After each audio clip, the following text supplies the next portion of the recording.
Joyce from NINGBO PROCOLOR. Today we are going to introduce pigment dispersibility in plastic application. The dispersibility of pigments is extremely important for plastic coloring.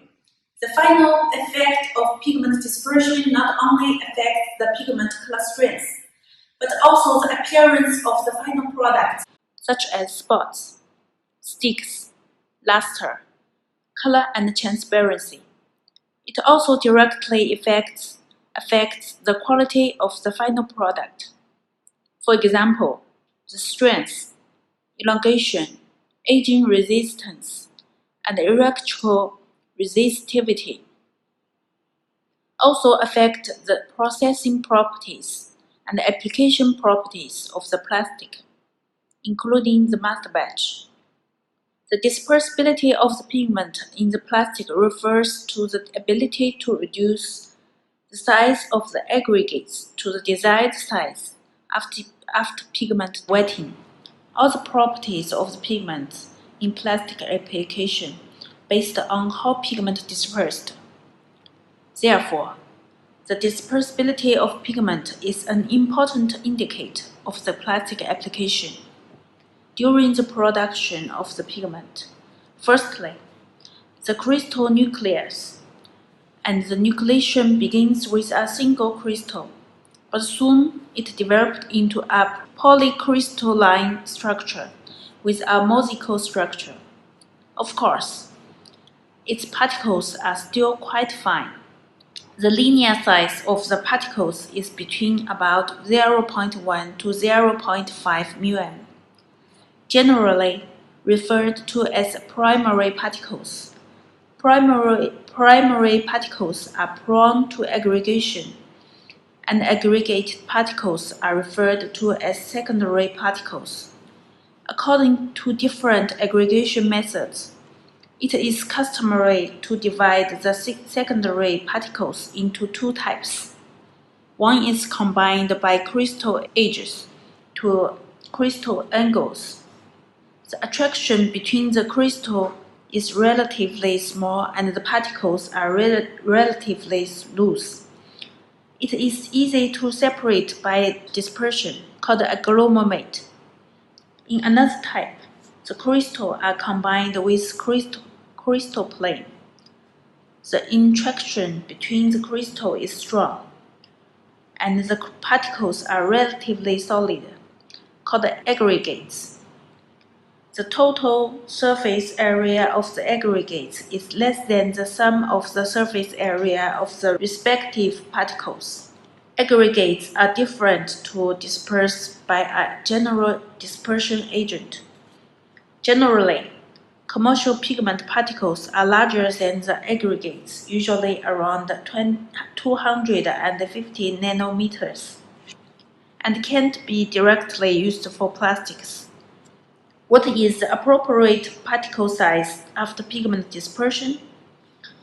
The requirements for pigment dispersion are different for different products and different processing techniques.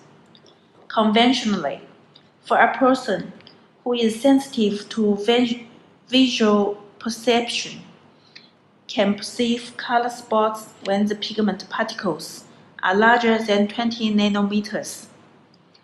When the pigment particles are larger than 10 nanometers, the surface gloss may be lowered.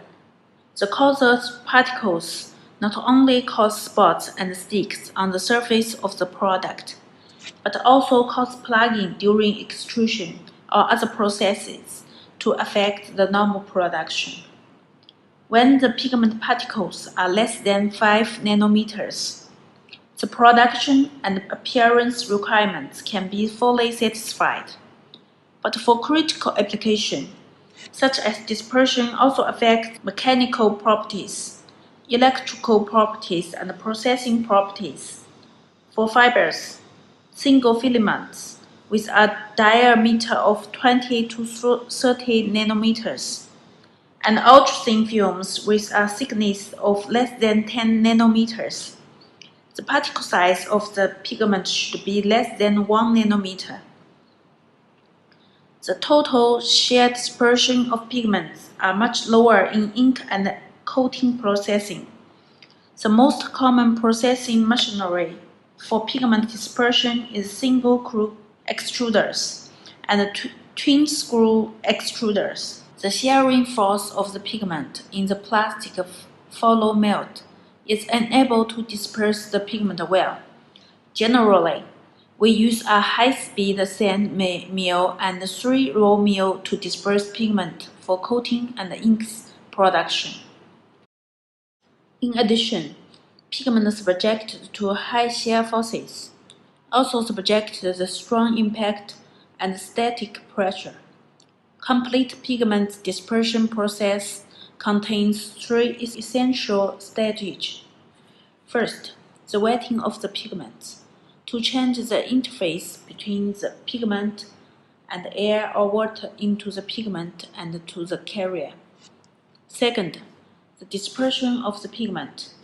It means that the pigment particles break up the particle aggregates and the external force. Third, the dispersion stability of the pigment. It is to stabilize the pigment particles that have been dispersed in the medium and to prevent reaggregation. The pigment dispersion process described above are occurring the operation at the same time. The initial wetting of the pigment is very important for pigment dispersion. Usually, this process is done through some simple steps, so it is easy to ignore. If initial wetting is not good, dispersion is also not good. The reason is the chromophorescence must be sufficiently permeable between the microgap in the aggregate of the pigment particles. Due to the capillary osmosis, the cohesive force between the pigment particles is lowered, and it is easily refined under the shearing force. Therefore, the wetting rate of the pigment and the capillary penetration play a decisive role of the pigment dispersion. Numbers of practices have proven that why most pigments are not well dispersed, because of the initial wetting is not good. When such a situation occurs, it is difficult to achieve the good effect even if we take remedial measures. At this situation, only by re-wetting the pigment, the problem can be solved. The following figure clearly shows the different wetting ways, cause different dispersion results.